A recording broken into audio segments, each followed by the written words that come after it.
Spotify, Amazon music ও Apple মিউজিকে Taylor সুইফটের নতুন album the tortured voice department রীতিমতো ঝড় তুলেছে। বিশ্বব্যাপী জনপ্রিয় প্ল্যাটফর্মগুলো গড়ছে একের পর এক রেকর্ড। স্পটিফাইয়ে মুক্তিমাত্র ১২ ঘন্টায় অ্যালবামটির গান মোট ৩০০ মিলিয়ন বার স্ট্রিমিং করা হয়েছে, যা একদিনে প্ল্যাটফর্মটিতে সবচেয়ে বেশি বার চালু করা অ্যালবামের রেকর্ড। একই সঙ্গে নতুন অ্যালবাম দিয়ে রেকর্ড গড়েছেন সুইফট নিজেও। স্পটিফাইয়ে একদিনে সবচেয়ে বেশি চালু করা গানের শিল্পীর রেকর্ড গড়েছেন তিনি। গত শুক্রবার সুইফটের বহুল প্রতীক্ষিত অ্যালবামটি মুক্তি পায়। এরপর থেকেই সুইফটের ভক্তরা এটিকে ঘিরে নিজেদের উন্মাদনা প্রকাশ করেছেন।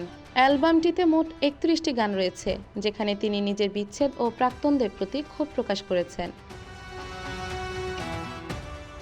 অন্যদিকে অ্যাপল মিউজিক জানায়, সুইফটের অ্যালবামটি প্রথম দিনে স্ট্রিমিংয়ের দিক থেকে পপ অ্যালবামের রেকর্ড ভেঙেছে। আর অ্যামাজন মিউজিক জানায়, টর্চার্ড ভয়েস ডিপার্টমেন্ট মাত্র ৩ দিনেই প্ল্যাটফর্মটিতে প্রথম সপ্তাহে সবচেয়ে বেশি স্ট্রিমিং করা অ্যালবামের রেকর্ড গড়েছে।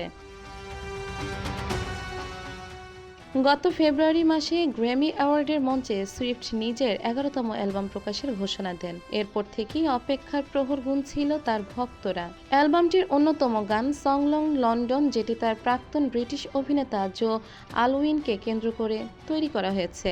আলউইন ও সুইফট মোট ৬ বছর ধরে সম্পর্কে ছিলেন, সেক্ষেত্রে লন্ডনে তারা একসাথে থেকেছিলেন।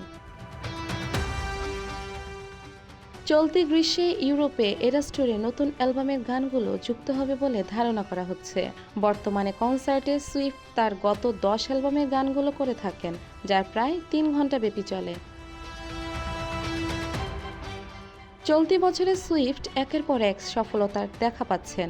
চলতি মাসেই তিনি ফর্বস ম্যাগাজিন প্রকাশিত বিলিয়নিয়ারের এলিট ক্লাবে জায়গা করে নিয়েছেন।